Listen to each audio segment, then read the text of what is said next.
Mesdames et messieurs, mesdames, messieurs les architectes, mesdames, messieurs les élus, mesdames, messieurs, j'ai presque envie de dire, chers amis, car nous sommes ensemble en recherche. Et je pense que ça crée des liens profonds qui dépassent, transcendent un certain nombre de différences. Alors, je voulais tout d'abord vous dire que c'est souvent dans les crises, les mutations ou les chaos que s'invente l'histoire et que toute belle histoire a commencé par un rêve. Et quelque part, en vous écoutant les uns et les autres tout à l'heure, je me disais, quel rêve pour Paris pouvons-nous partager ? Est-il possible, quand on est la plus belle ville du monde, une ville dont les arts et les lumières ont déjà éclairé un prestigieux passé, de se transformer en une ville-monde rayonnante et écoutée dans ce XXIe siècle? Ce n'est pas évident. Déjà, Paris est le symbole de la liberté et de l'amour. Paris appartient aux citoyens du monde. Demain, si nous le voulons, le Grand Paris, c'est-à-dire Paris, pourra devenir aussi une capitale mondiale de la création, de l'élégance urbaine, de la connaissance et de l'innovation. Si nous y parvenons, nul ne peut douter que nous serons alors une capitale mondiale, peut-être la capitale mondiale de l'art de vivre au XXIe siècle. C'est ça une ambition, c'est ça un grand rêve. Tel est le sens, me semble-t-il, du chantier que nous a confié le président de la République. Tel est le sens du projet que je vais essayer, à vos côtés, de réaliser avec vous. À l'avant-garde de ce projet, un groupe d'architectes urbanistes, d'équipes internationales, de très grande qualité, qui imaginent depuis un an, et cela a été souligné, dans une liberté totale, ce que pourrait être cette mutation. Sous l'œil attentif du ministère de la Culture, les premières propositions ont été soumises. Elles sont soumises aujourd'hui au public ici réuni. Votre présence est considérable. On me dit que vous avez été plus de 2000 dans la journée à venir participer à cette rencontre. Probablement est-ce une journée dont on se souviendra, un moment magique. Mais je suis et je resterai un homme d'action qui a besoin de rêver pour agir, mais qui a besoin d'être confronté aux réalités. Et la question qui est posée, me semble-t-il, c'est: est-il possible de passer d'un rêve de cette ambition à la réalité? J'ai identifié 5 raisons pour répondre oui. La première, chers amis, c'est la volonté du président de la République. Sur un chantier de cette nature, c'est le seul, en tant que président de la République, qui peut porter un tel chantier. Tout d'abord parce que Paris, c'est la région capitale, et que, historiquement, il y a un lien total entre Paris, l'exécutif, royal ou républicain, l'Assemblée nationale, le Sénat, l'administration centrale, etc., etc. Paris est en effet le cœur symbole de la France.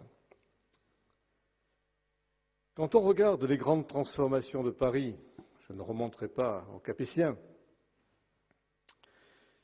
il y a eu Napoléon III qui a personnellement piloté le projet d'Haussmann, celui dans lequel nous vivons aujourd'hui et qui fait que Paris est Paris dans son rayonnement, et en particulier architectural. Et puis, il y a eu De Gaulle qui a suivi pendant des années, personnellement, attentivement, ce qui se préparait sur la région parisienne. C'est tellement difficile, et j'en fais l'expérience quotidienne, tellement difficile la transversalité, les corps, tout ce qui est en tuyau, alors qu'il faut fonctionner en horizontalité. Et s'il n'y a pas le soutien permanent du chef de l'État, quel qu'il soit, les choses ne sont pas possibles. Donc ça, c'est une première chance, la volonté du président de la République. Et elle est entière. Je ne vais pas vous donner trop d'anecdotes, mais vu l'agenda qui est le sien, quand on ne peut pas se voir à Paris, on prend un avion ensemble lorsqu'il se rend à Pékin et on discute 2 ou 3 heures dans l'avion. Ce sont des conditions de travail modernes, paraît-il, mais l'important, c'est qu'il puisse suivre régulièrement l'avancée des travaux, et il le fait. La deuxième raison, mais vous l'avez tous ressenti aujourd'hui, c'est la volonté créatrice des architectes urbanistes. Dans des rencontres que nous avons eues depuis quelque temps, j'ai été très impressionné par le fait que, et j'en ai connu certains avant, et même parfois très bien, ils ont tous grandi, et ils étaient pourtant déjà très grands. Mais, quelque part, il s'est passé quelque chose comme une remise en cause créatrice dans leur propre fonctionnement. Et l'un d'eux disait récemment son vertige de la page blanche au moment où il a fallu commencer à travailler, sans aucun programme, sans aucune instruction. Le président de la République leur a dit « Suivez votre génie, vous avez 1 an pour faire des propositions ». Eh bien, ils l'ont fait. Et peu à peu, on a vu émerger des idées forces qui sont celles qui les animent et qu'ils ne lâcheront plus. Car leurs projets sont différents. Et c'est toute notre chance. Car ils expriment l'identité de leurs équipes, le savoir collectif qui a été le leur et qui, pendant des mois, les a portés vers ces projets. Il serait ridicule et contre-productif d'essayer de trouver un petit commun dénominateur entre tous ces projets. C'est exactement l'inverse qu'il faut faire. Alors direz-vous, est-ce que l'on peut les additionner? Je ne sais pas. Ce que je crois, c'est que c'est un peu comme dans un tableau d'impressionnistes. C'est à partir des différentes tonalités, des différentes identités, que se dessinera progressivement le Paris dont ils rêvent et dont nous rêvons. Alors, que dire cependant de ces travaux? Juste quelques points de convergence. Tout d'abord, leur décision de mettre en commun une approche décloisonnée. Cela a été souligné. La métropole de demain ne peut pas être seulement le résultat de l'œuvre, fût-elle brillante, de maîtres charpentiers qui tracent les plans d'un édifice et en contrôlent la construction. Les équipes pluridisciplinaires témoignent du caractère incontournable d'une approche systémique. Et puis, l'importance du facteur environnemental, qu'il touche à la question générale du climat ou à celle plus proche des espaces verts.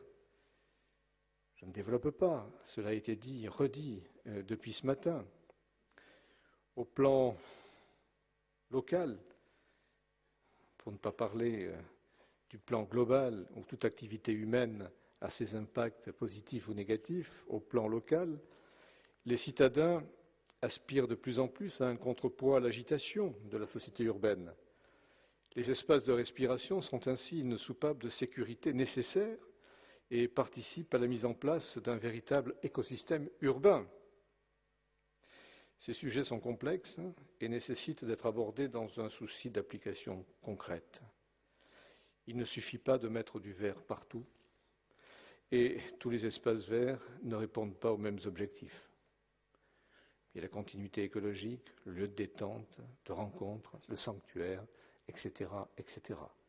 Tout ceci a parfaitement été intégré par les architectes urbanistes. De même, j'ai noté de très grandes convergences sur le concept de territoire de projet. Ceci va être un élément porteur dans les semaines et les mois à venir. Enfin, la question réglementaire soulevée par plusieurs équipes.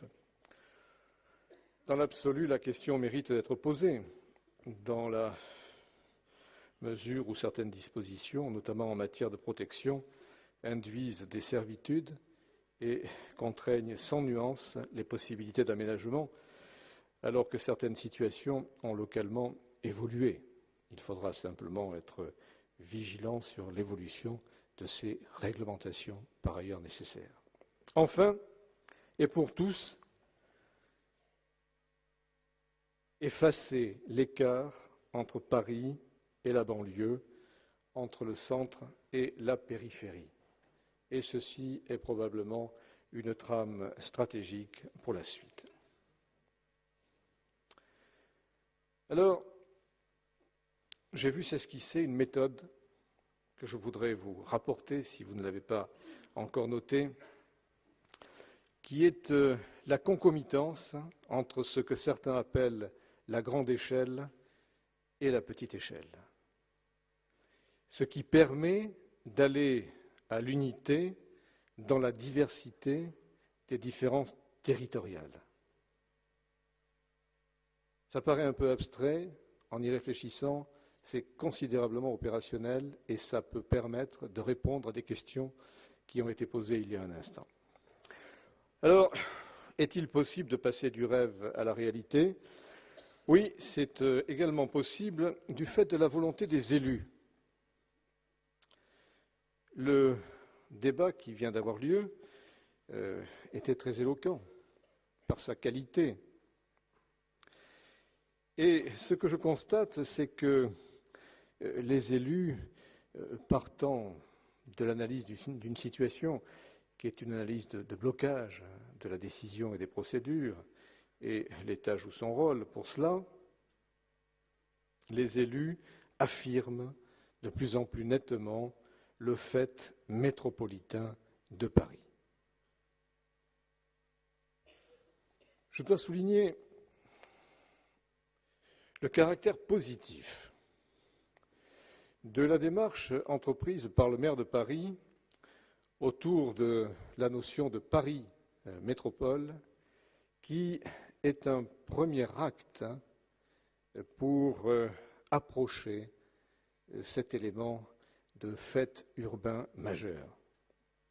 Je voudrais d'ailleurs dans le même temps dire que le rapport du comité Balladur, au-delà de tout ce qui en a été dit, a également affirmé ce fait urbain différemment, mais l'a affirmé. Ça veut dire que cela est en marche et qu'effectivement on ne pourra plus penser toutes les ambitions, y compris les ambitions urbaines, sans avoir ce fait urbain dans le champ, qu'il s'agisse de projets, qu'il s'agisse de solidarité. Je voudrais d'ailleurs, parce que cela n'a pas été souligné, vous transmettre quelque chose qui est assez amusant. Vous qui avez de l'imagination ici, vous l'avez montré par cette écoute très attentive des travaux, est-ce que vous avez un instant visualisé que dans cette métropole urbaine de Paris, si l'on fait abstraction de Paris même, vous pouvez intégrer géographiquement Marseille, Lyon, Toulouse, Nice, Nantes, Strasbourg, Montpellier, Lille, Bordeaux, Rennes, Le Havre, Reims, Saint-Étienne, Toulon. Ça fait 8,5 millions d'habitants, toutes ces villes que je viens de citer. Ça mérite quand même de rester un tout petit peu en suspension et de réfléchir, parce que toutes ces villes sont des villes qui ont une histoire, qui ont des systèmes de transport, depuis les gares TGV jusqu'au maillage de transport urbain. Toutes ces villes ont de grands théâtres, des centres culturels, des restaurants gastronomiques, des bistrots célèbres, etc., etc. Sans parler effectivement des espaces verts et de tout ce qui permet la qualité de la vie. Ça vaut quand même la peine de s'arrêter un instant. Que faire d'un tel constat? Si ce n'est effectivement de dire qu'il y a à la fois un fait métropolitain majeur et probablement une approche de l'organisation urbaine à inventer. Car, disons-le clairement, il est probablement plus agréable de vivre à Strasbourg ou à Toulouse qu'en banlieue parisienne. Mais si l'on est en banlieue parisienne, c'est qu'effectivement, cette grande ville, cette grande métropole a des capacités économiques que n'ont ni Strasbourg, j'allais dire culturelles, mais c'est plus virtuel que réel, que Strasbourg ou Toulouse. C'était simplement un petit passage sur le fait que les élus de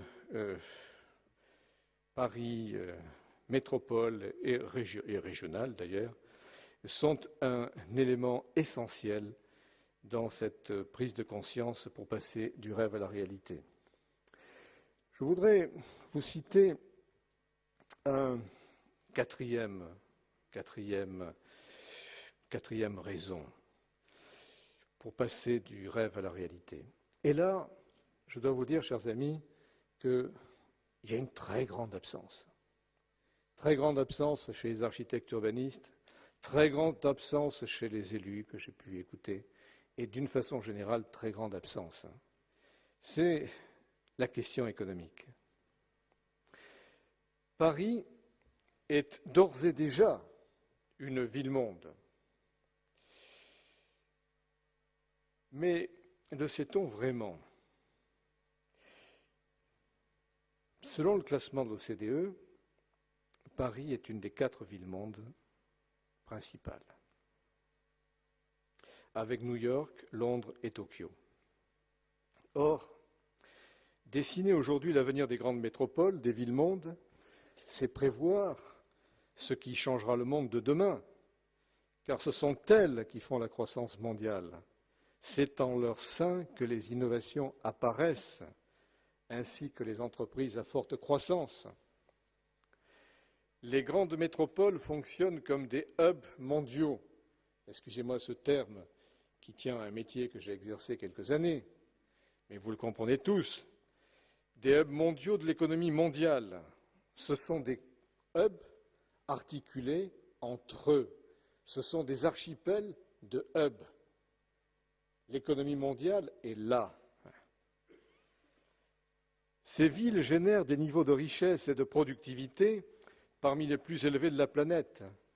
Leur corrélation positive entre taille et réseau leur permet d'attirer des sièges sociaux d'entreprise et de regrouper des infrastructures et des services spécialisés, et cela d'autant plus qu'elles sont le centre de décision politique nationale ou internationale. Elles concentrent la création de richesses. Pierre Veltz le rappelait tout à l'heure, en Île-de-France, 30% du PIB français pour 18% de la population. Dans le Grand Londres, 20% du PIB pour 12% de la population. Elles ont une productivité nettement supérieure à la moyenne nationale. Et puis, ce que l'on ne sait pas, c'est qu'elles ont une capacité à concentrer les activités de recherche et de développement et de générer l'innovation. Plus de 80% des brevets d'invention dans les pays de l'OCDE sont déposés en région urbaine. D'ailleurs, Paris et Londres comptent pour 40% dans leurs pays respectifs. Et aux États-Unis, plus de la moitié des brevets sont concentrés dans 4 métropoles urbaines. Los Angeles, Chicago, New York et San Francisco. Une stratégie de croissance et de développement d'une ville-monde, telle que notre région capitale, doit viser une visibilité mondiale et une taille critique internationale. Aujourd'hui, Paris, région capitale, ne s'inscrit pas dans une dynamique économique forte.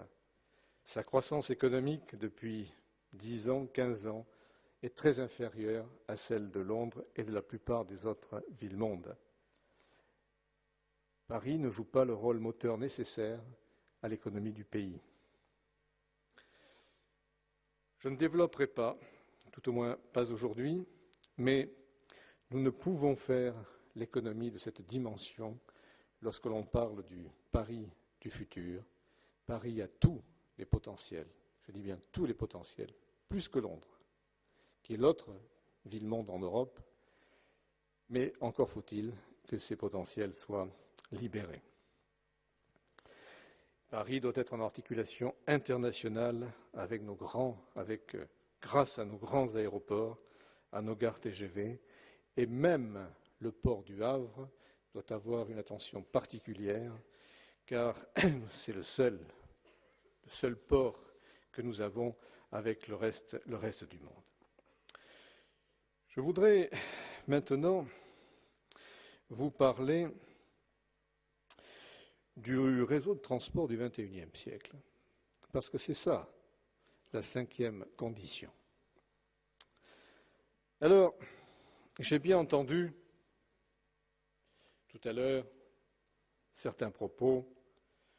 Bon, comme nous finirons dans la convergence, je n'ai aucunement envie d'avoir la moindre critique.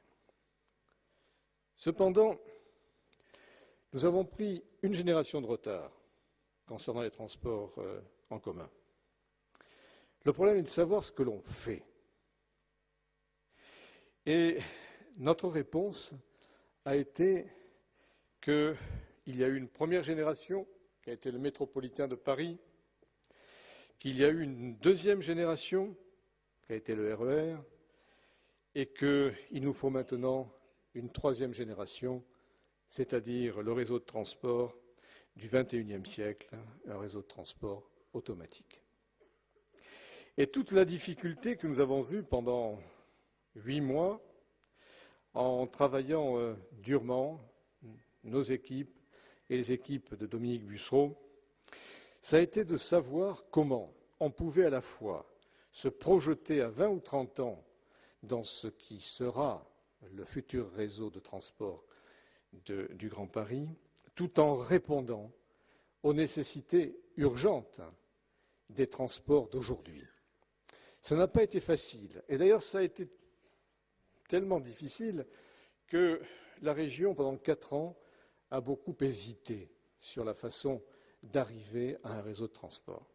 Bon, je crois que nous y sommes parvenus en identifiant d'abord un réseau primaire structurant de 130 km, qui soit un réseau très efficace, qui soit un réseau où la sécurité soit maximale, la sécurité dans tous les sens du terme, qui soit un réseau qui puisse fonctionner nuit et jour, avec des cadencements appropriés, et qui soit un réseau qui puisse être rapidement mis en œuvre.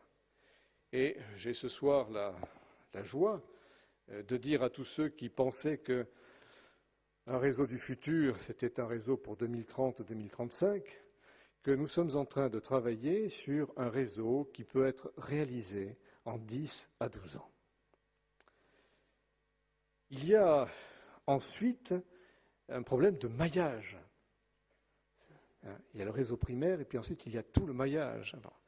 Et il faut reprendre une grande partie des projets qui ont été élaborés par le SDRIF en le complétant.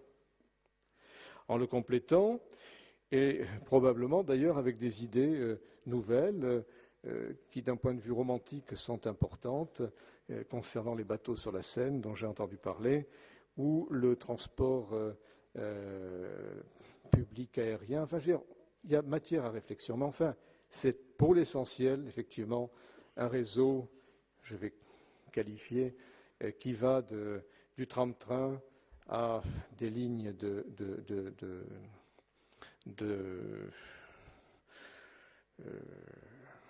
tram performantes jusqu'à la desserte de Mantes à partir de Saint-Lazare, c'est-à-dire effectivement Éole, etc., etc. Tout ceci a un coût. Tout ceci a un coût. Et nous l'évaluons entre 15 et 20 milliards d'euros. Alors, comme il ne sert à rien de faire des propositions sans avoir en face les capacités de financement, nous avons travaillé sur un montage financier. Quand je dis nous, c'est l'État. Un peu sur le mode de ce qui a été fait pour le métropolitain. Un mode de financement sur 50 ans, de type PPP. Et nous sommes arrivés à des conclusions très précises. Alors que fera-t-on? Eh bien, au moment où nous afficherons ce projet, en disant que l'État prendra toutes ses responsabilités sur ce projet, nous proposerons, et c'est tout à fait normal, à la région de participer ou pas à ce projet. Et puis nous verrons, et c'est pour ça que je vous dis que je pense que nous irons davantage vers des convergences que vers des divergences. Mais ce projet, ça fait 2 mois que nous l'avons élaboré et nous avons attendu. Attendu parce qu'un projet de transport doit être en cohérence avec un projet de développement urbain et avec un projet de développement économique. Et les architectes urbanistes qui sont ici savent que ça ne fait que 15 jours ou 3 semaines que nous avons connaissance des options qu'ils ont eues en matière de transport. Et comme nous voulons être cohérents, eh bien nous avons attendu, difficilement d'ailleurs. Je peux vous dire que la pression, en particulier d'un certain nombre de représentants de la presse, était une pression très forte.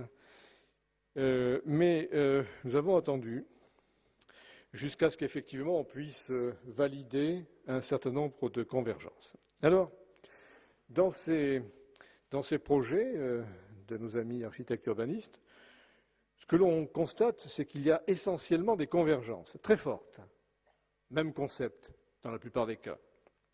Et puis, nous avons un certain nombre d'idées qui ont été émises. Je pense à des segments sur l'autoroute A6 pour des transports aériens.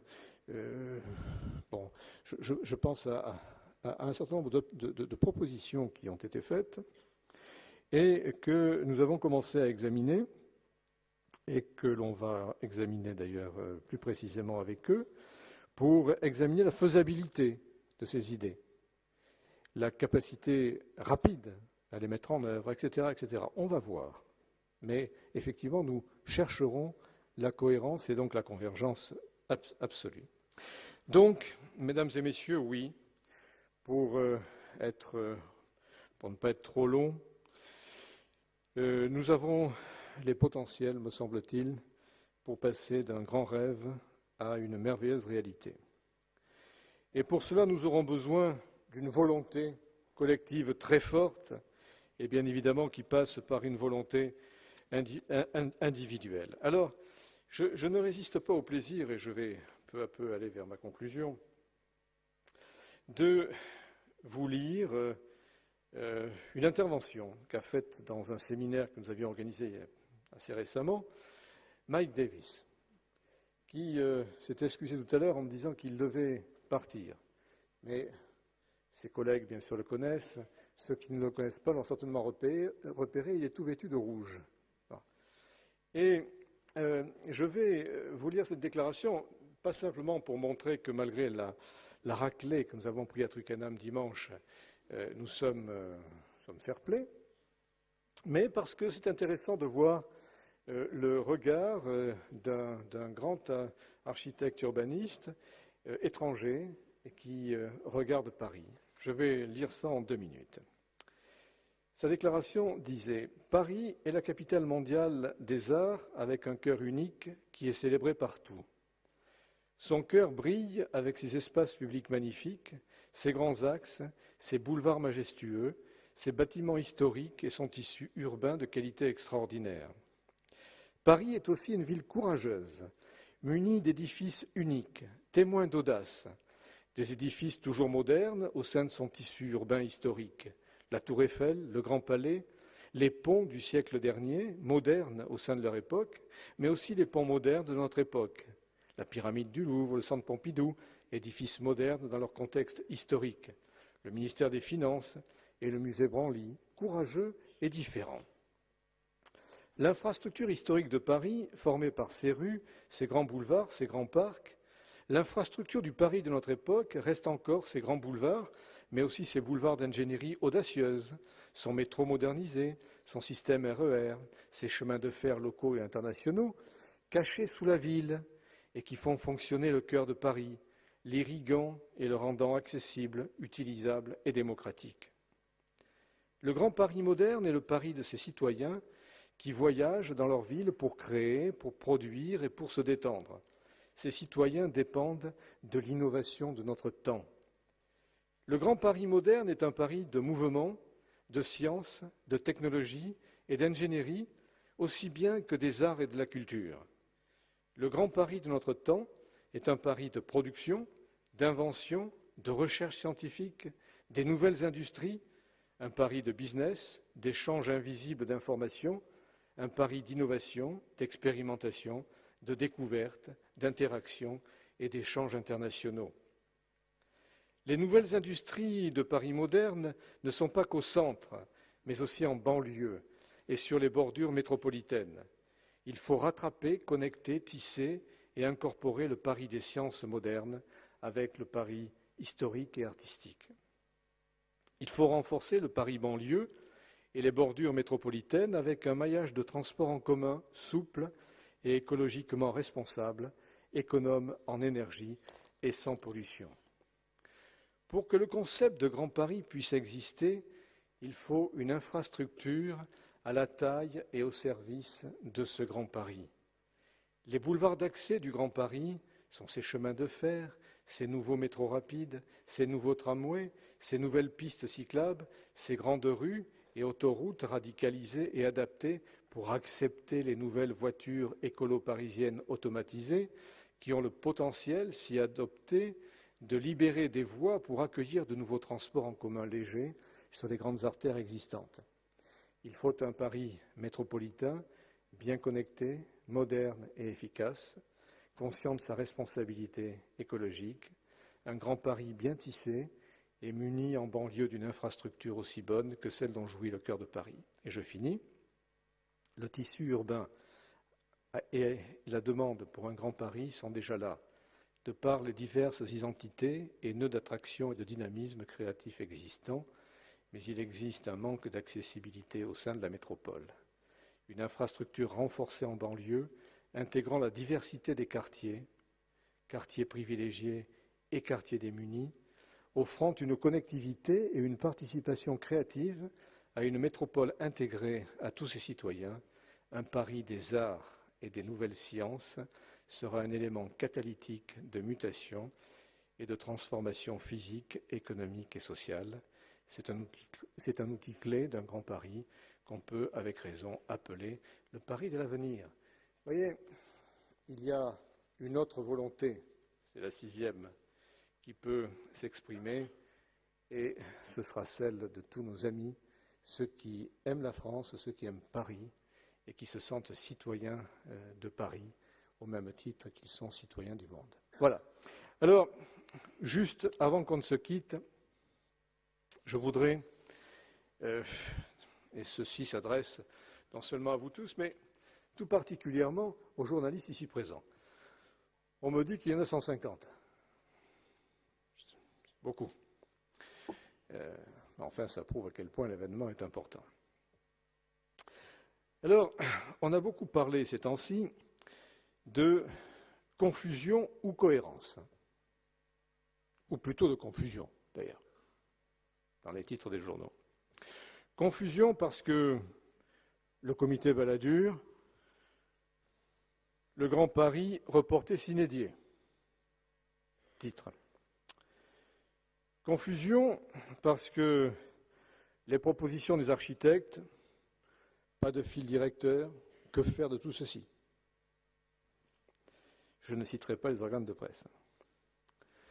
Confusion parce que le silence du secrétaire d'État au développement de la région capitale.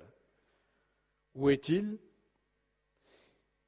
Transparent ou arrogant? Probablement dans leur esprit, les deux. Alors, concernant le comité Balladur, c'est celui qui est arrivé le premier. Je rappelle que ce rapport terminait sur 2 projets de loi concernant la gouvernance. Un projet sur la France de droit commun et un projet sur le Grand Paris. S'il y en a eu 2, ce n'est pas par hasard, c'est qu'il y en a un qui était jugé prioritaire et le second a traité dans le temps. C'est d'ailleurs ce qui s'est passé. C'est-à-dire que dès la présentation par Édouard Balladur et le comité de son rapport, j'étais présent, le président de la République a dit très bien, d'ici l'été prochain, débat sur la gouvernance en France, le Grand Paris, plus tard. Bon, d'ailleurs, ça correspondait très bien à la lettre de mission que m'avait donnée le président de la République, qui disait le projet, jusqu'à la fin de l'année 2009, avec une esquisse très forte à l'été 2009, et puis la gouvernance fin 2009. Bon. J'incline même à penser aujourd'hui que ça ira au-delà. C'est-à-dire qu'on sera tellement près des élections régionales que, à moins que les esprits soient totalement apaisés, ce dont je doute, je pense qu'on passera au-dessus de l'élection régionale, parce que ce n'est pas un enjeu électoral qui est là derrière, mais vraiment un problème de gouvernance.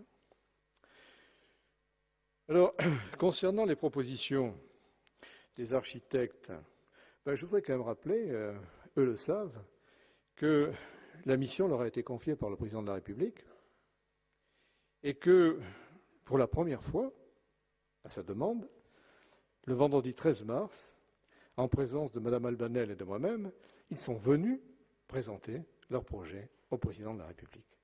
Ils leur avaient confié mission, ils sont venus rendre compte de leur mission. Ce fut d'ailleurs passionnant. C'était vendredi dernier. Concernant le silence du secrétaire d'État, nous avons élaboré, beaucoup travaillé. L'équipe animée par Pierre Vels a beaucoup travaillé.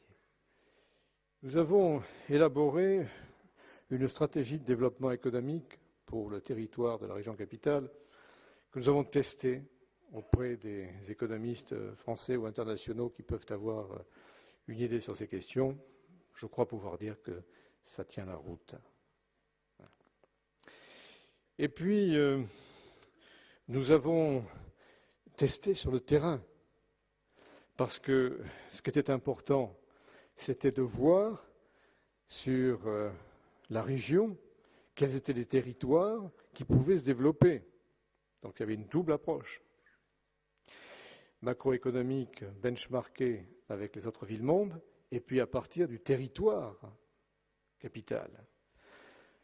Et là, bon, quand on parle du développement de Roissy ou du développement du Bourget, ça reste à faire, mais enfin, on a les éléments.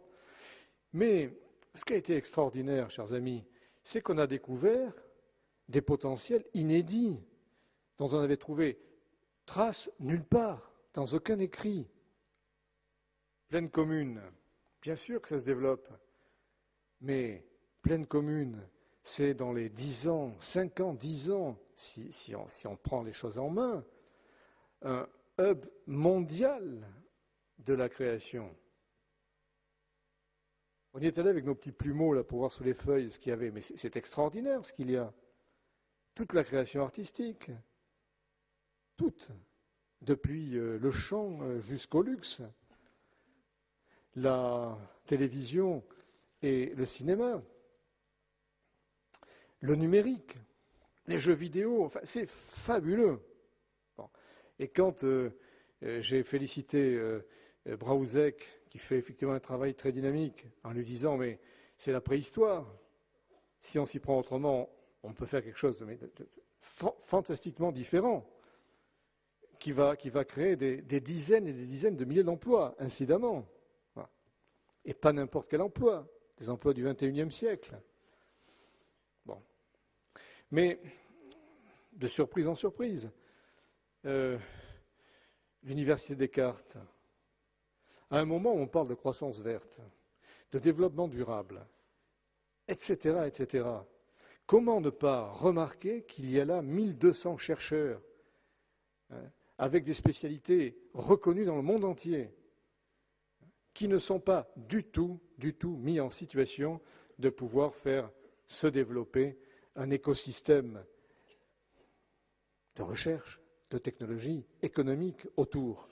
Alors effectivement, eh bien avec les collectivités locales concernées, avec le président de l'université, on a creusé, etc. Et effectivement, c'est dans le projet économique que nous avons réalisé.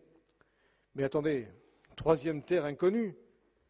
Il y a au sud de Paris, entre Paris, le périphérique parisien et Évry, 50 à 60% de la pharmacie française, des bio. Vous avez un cancéropole qui est aujourd'hui totalement asphyxié, alors qu'il est un des meilleurs, reconnu comme tel. Bon, enfin, il faut quand même se réveiller. La plupart des grands pays consacrent des sommes considérables sur les bio.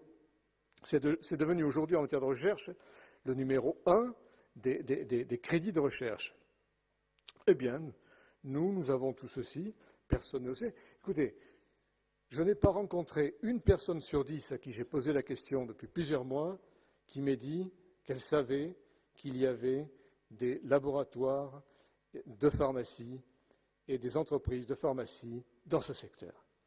50 à 60% de la pharmacie française. C'est hallucinant. Donc, effectivement, nous avons fait ce travail de chercheurs pour essayer de trouver les gisements. Nous les avons trouvés. Et c'est ce qui nous permet de dire aujourd'hui qu'effectivement, les objectifs de croissance pour la région capitale sont des objectifs sérieux et atteignables. Voilà, donc on n'a pas beaucoup parlé, mais effectivement, on a essayé d'agir. Alors, que vous dire, pour terminer vraiment? C'est que le samedi 14 mars, j'ai présenté, après donc que les architectes urbanistes aient présenté leur projet la veille, j'ai présenté le projet de développement économique et le projet de réseau de transport urbain au président de la République. Et j'ai reçu le feu vert pour préparer toutes les convergences autour de ce projet. Et par exemple, les convergences pour les territoires de projets économiques et de projets urbains avec les collectivités locales concernées, les architectes et les entreprises du secteur. Donc, dès demain, nous allons commencer ce travail opérationnel dans cet esprit qui a été dit de la grande échelle et de la petite échelle. C'est-à-dire qu'il faudra effectivement qu'il y ait des convergences larges, mais qu'il y ait aussi des éléments de convergence territoriale. Nous allons nous y attaquer. Donc, je voudrais dire à tous ceux qui ont parlé de confusion, je rappelle 13, 14, 22 mars, que ce que nous avons fait a procédé d'une méthode et d'une gestion du temps avec un timing qui a été maîtrisé, et maîtrisé par le président lui-même, par, disons, le président et son équipe. Donc, oui, nous avons été silencieux, d'abord par nature, moi j'aime bien parler de ce que je connais. Bon. Et puis ensuite par méthode, parce qu'effectivement, c'est comme dans un orchestre, chacun a sa partition au moment où il la joue, au moment où il doit la jouer. Voilà. Donc je propose qu'on remplace confusion par cohérence. Alors, et je terminerai cette fois-ci vraiment en vous disant la chose suivante, si tout au moins je retrouve mon petit papier de conclusion que j'avais préparé. Il est important, vous allez voir. J'ai exposé, comme je vous l'indiquais à l'instant, samedi dernier, notre projet stratégique pour le développement économique de la région capitale et le réseau de transport qui l'accompagne. Le président de la République a fait sien ce projet. Il a même exprimé le souhait de le présenter lui-même dans sa globalité, donc intégrant tous les éléments du projet, après avoir rencontré les grands élus de la région parisienne. Il le rendra public lors de sa venue à la Cité de l'Architecture à l'occasion de l'inauguration de l'exposition le 29 avril prochain consacrée aux travaux que, mesdames et messieurs, vous avez présentés aujourd'hui. Il s'adressera directement aux Français, car les questions qui sont traitées ici ne concernent pas que la région parisienne, que la région capitale. Et il lancera ainsi officiellement à cette date le projet du Grand Paris. Donc, mesdames et messieurs, chers amis, cet immense chantier sera partagé avec le plus grand nombre, au-delà de nous-mêmes, même si nous formons la pointe avancée de ce projet, et nous essaierons ensemble de construire cet avenir pour que ce grand rêve devienne une réalité. Merci.